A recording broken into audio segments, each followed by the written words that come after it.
My name is Sarah Thompson, and at 32, I thought I'd finally carved out a steady life for myself as a marketing coordinator at Desert Ridge Communications in Phoenix, Arizona.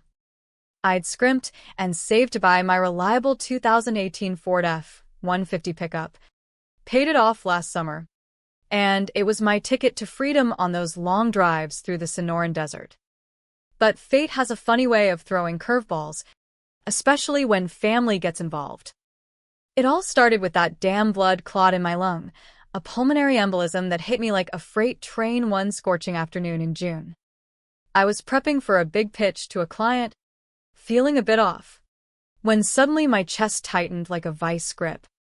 Next thing I knew, I was on the floor of my small apartment in Tempe, struggling to breathe, vision blurring. If my roommate hadn't come home early from her shift at the coffee shop and dialed 911, I'd be pushing up daisies right now. The hospital stay dragged on for 6 grueling weeks. Between the ICU, endless tests, and rehab, my savings? Gone faster than a monsoon flash flood. Medical bills piled up like tumbleweeds. And with unpaid leave from work, I was staring at a financial black hole. That's when my cousin Emily reached out. She lived with her mom, my Aunt Margaret, and her stepdad, Uncle Jack, out in a small town called Red Rock, about 3 hours west of Phoenix, near the California border. It's one of those dusty western spots where everyone knows your business, with wide open skies and ranches stretching to the horizon. Come stay with us, Sarah, Aunt Margaret said over the phone, her voice warm like fresh apple pie. Family looks out for family. We've got space in the guest room, and you can focus on healing. I hesitated. Our family had always been a bit prickly, with old grudges simmering like heat off asphalt, but I figured blood was thicker than water. Plus, I needed the help.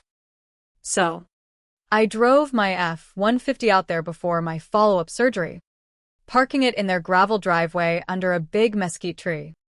The first couple of weeks weren't bad. I settled into the guest room, which Emily had cleared out from her craft supplies. She made a fuss about it, huffing and puffing as she hauled boxes to the shed. What a pain, she'd mutter, just loud enough for me to catch it from the living room couch, where I was propped up on pillows, still too weak to lift much. But I was grateful. That truck was my lifeline. I needed it for doctor visits at the regional clinic in Yuma and for the partial work schedule I'd arranged with my boss, Lisa. 2 days a week in the office, remote the rest. It kept the paychecks coming. Barely. Little hints started creeping in, though. Aunt Margaret would sigh about rising gas prices while filling up Uncle Jack's old Chevy at the local station. Emily griped about her student loan payments, eyeing me sideways. Uncle Jack mentioned the barn roof leaking after the last rare rainstorm. I chipped in where I could, buying groceries from the Walmart in town, helping with chores when my energy allowed, even filling their propane tank once. But it felt like walking on eggshells. Growing up, I'd always been labeled the sensitive one in the Thompson clan. My worries about school or jobs were brushed off as me being high-strung. Even my health scares got the eye-roll treatment. Sarah's making a mountain out of a molehill again, Aunt Margaret would say, with that knowing smile Emily had inherited. One evening, about a month in, Aunt Margaret sat me down at the kitchen table, a plate of her famous enchiladas cooling in front of us.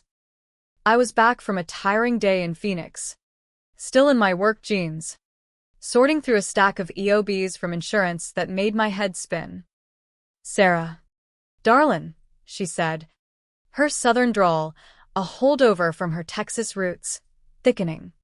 We ain't charging you a dime for staying here. That's gotta be worth at least $1,000 a month in these parts.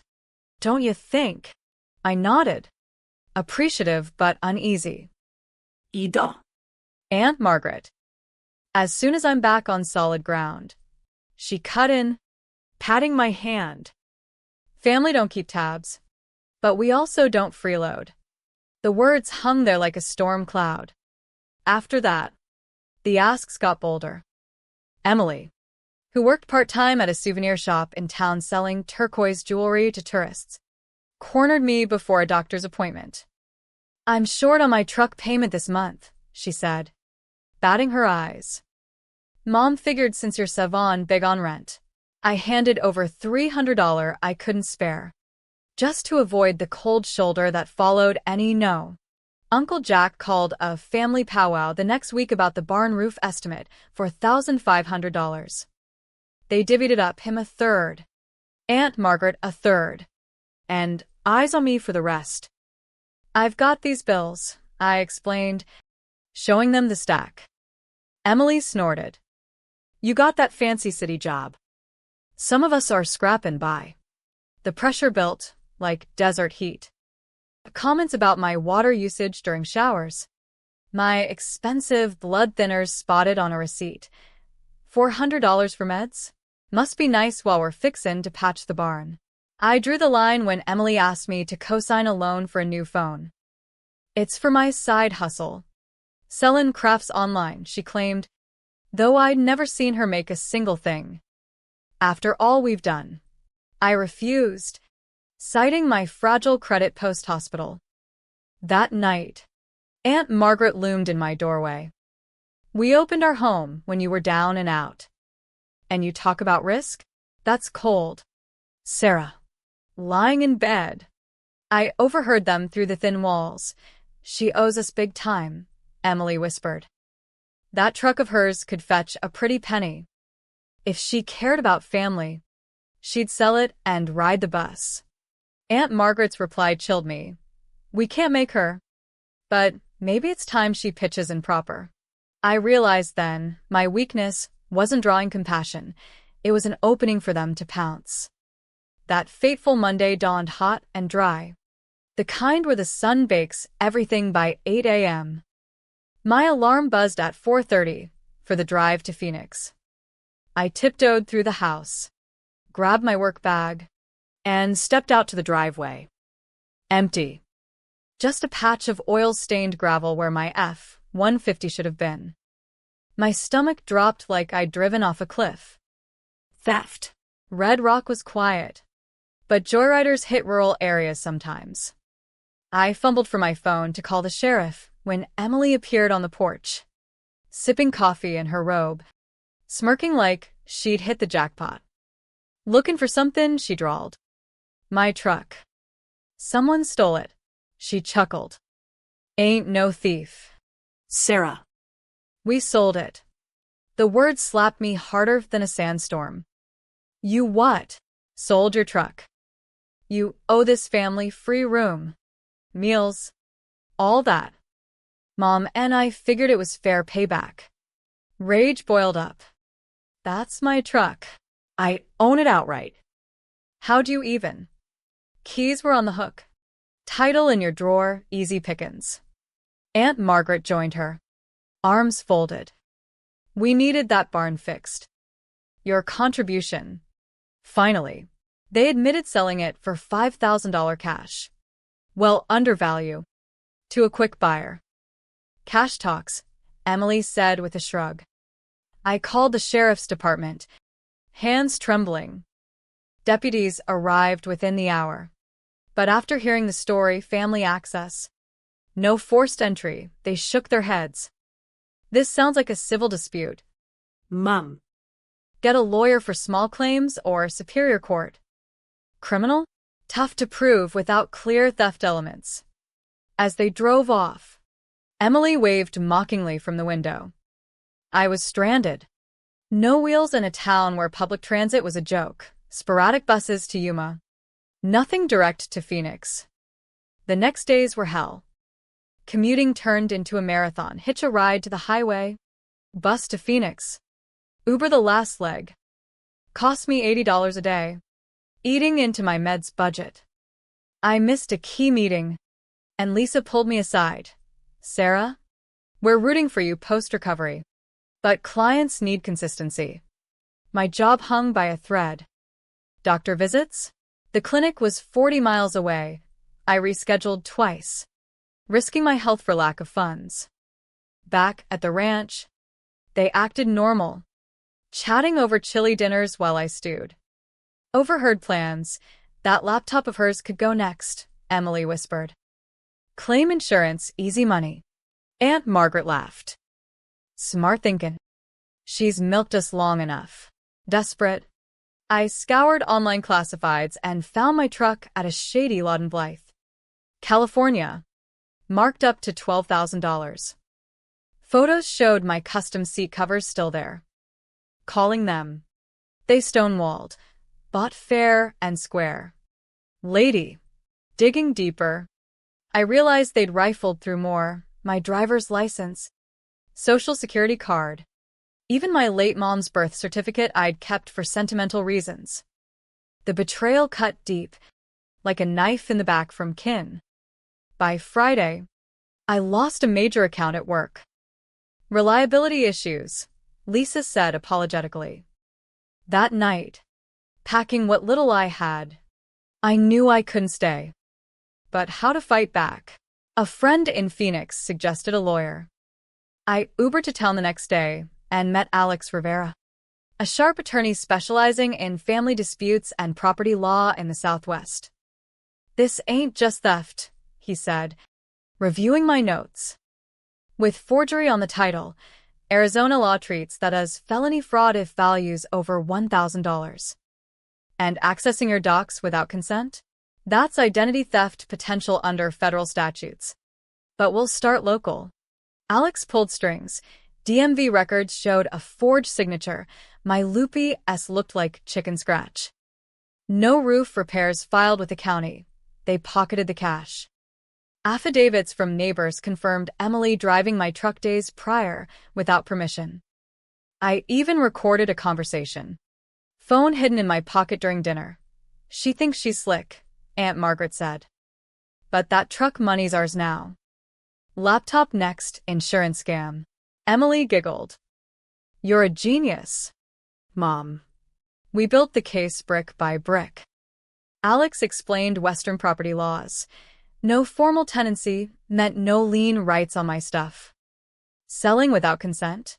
Grand theft auto in Arizona eyes. The lot owner, facing his own heat for dodgy deals, cooperated. The girl said she needed quick cash. Didn't want her cousin knowing. We filed criminal complaints with the county DA and a civil suit for $40,000, truck value. Lost wages. Distress. The arrests came on a Saturday evening, during their weekly barbecue. I'd tipped off they'd be home. Sheriff deputies rolled up as smoke rose from the grill. Warrants for Emily Hayes and Margaret Hayes on theft. Forgery. Fraud. Chaos erupted. Aunt Margaret dropped her tongs. This is nuts. We were just settling family debts. Emily paled. Mom, as they were cuffed, Aunt Margaret turned to me. After we took you in? I stod firm. You exploited me. Stole when I was weak. Uncle Jack looked shell-shocked. The barn ain't fixed. You lied about the money. Neighbors gawked as patrol cars left. Alex drove me to a motel in Yuma. You've got this, he said. For the first time, hope flickered like a desert sunrise. The weeks after the arrests blurred into a whirlwind of legal wrangling and soul-searching. Red Rock buzzed with gossip, the local diner, the feed store, everyone whispering about the Thompson family feud. The Blythe Gazette ran a story. Relatives charged in truck theft during kin's health crisis. Viral on social media. It painted Aunt Margaret and Emily as opportunists preying on vulnerability. Uncle Jack filed for divorce shortly after, citing irreconcilable differences in his petition. He showed up at my motel one night. Hat in hand. Sarah, I swear I didn't know the half of it. They said you agreed to the sale.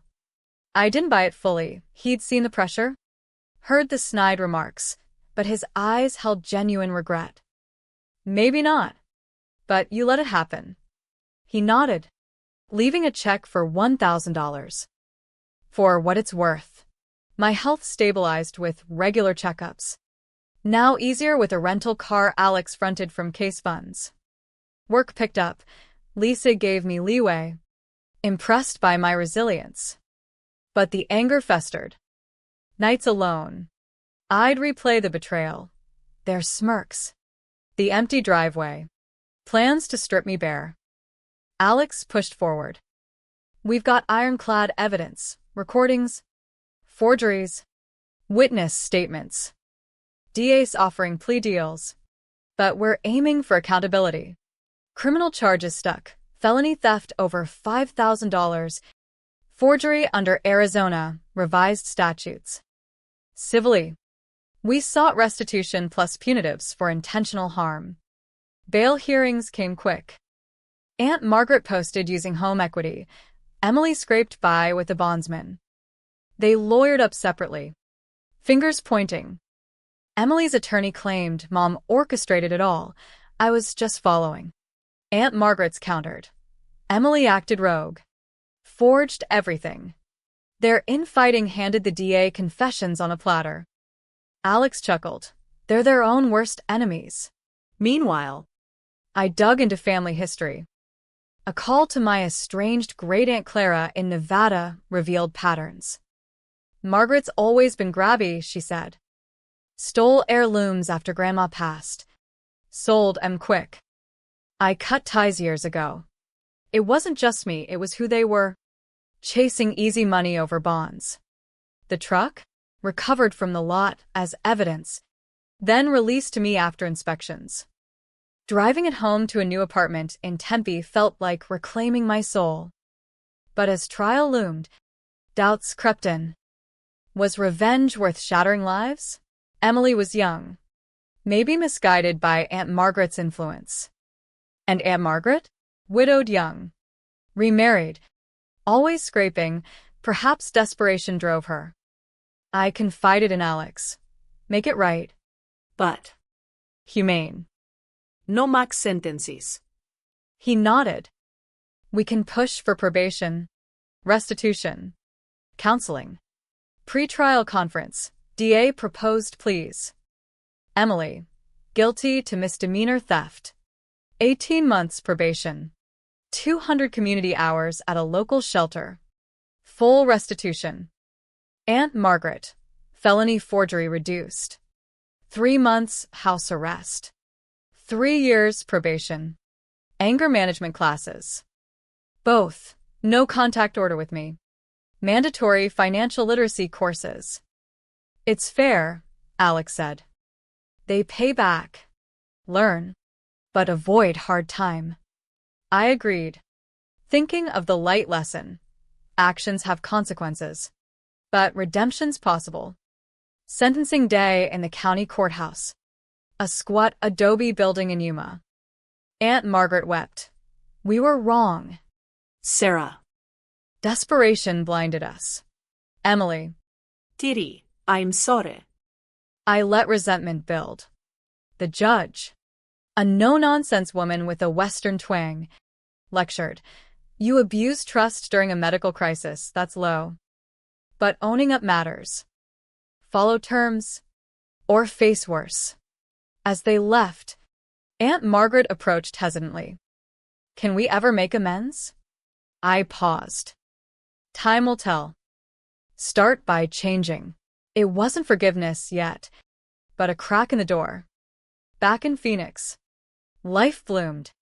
Promotion at work to senior coordinator. Health study with yoga in the desert parks. Friends rallied. Hosting potlucks. And Uncle Jack?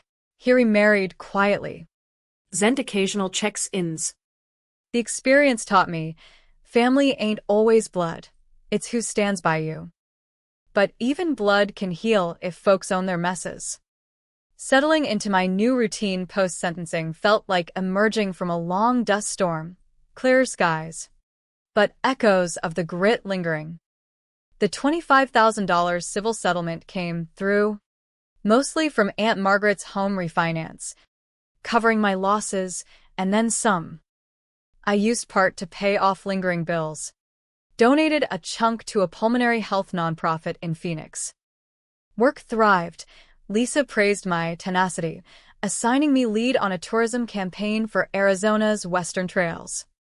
Drives in my F-150 became therapeutic, windows down, country radio blasting through canyons. But the humane twist? I started therapy, unpacking family dynamics. My counselor noted patterns, generational scarcity mindset from our Dust Bowl era roots. Aunt Margaret's actions stemmed from fear, not malice. Emily's from immaturity. Forgiveness isn't forgetting, she said. It's releasing the hold. Inspired, I reached out subtly. Sent Emily a book on financial planning during her probation. She replied, "Thanks. Learning a lot at the shelter. Folks have it worse." Progress. Aunt Margaret's house arrest ended. She volunteered at a senior center. Per terms. Uncle Jack shared. She's changed. Sarah. Talks about regrets. One fall evening, as saguaros bloomed under harvest moons, I drove to Red Rock unannounced. Parked in that familiar driveway. Heart pounding. Knocked. Aunt Margaret answered, eyes widening. Sarah. We sat on the porch swing. Stars twinkling. I didn't come to rehash, I said. But to say I see the why now. Doesn't excuse. But I get it. Tears flowed. We were fools. Your crisis scared us. But we turned it inward. Emily joined. Apologetic. I was jealous of your city life. Stupid. We talked hours, no excuses. Just truths. They shared struggles. Aunt Margaret's mounting debts from Uncle Jack's failed ranch expansion. Emily's dead-end job frustrations. I open about my fears post-embolism. The isolation. By dawn, a tentative bridge formed. Let's rebuild slow, I suggested. Family dinners. Nos drinks. They agreed. The lesson? Betrayal hurts, but understanding mends. In the West, where land's vast and unforgiving, so's the heart if you let it. Months later, Emily landed a better gig at a Phoenix gallery, crediting her courses. Aunt Margaret counseled others on financial pitfalls. We gathered for holidays, awkward at first, but genuine.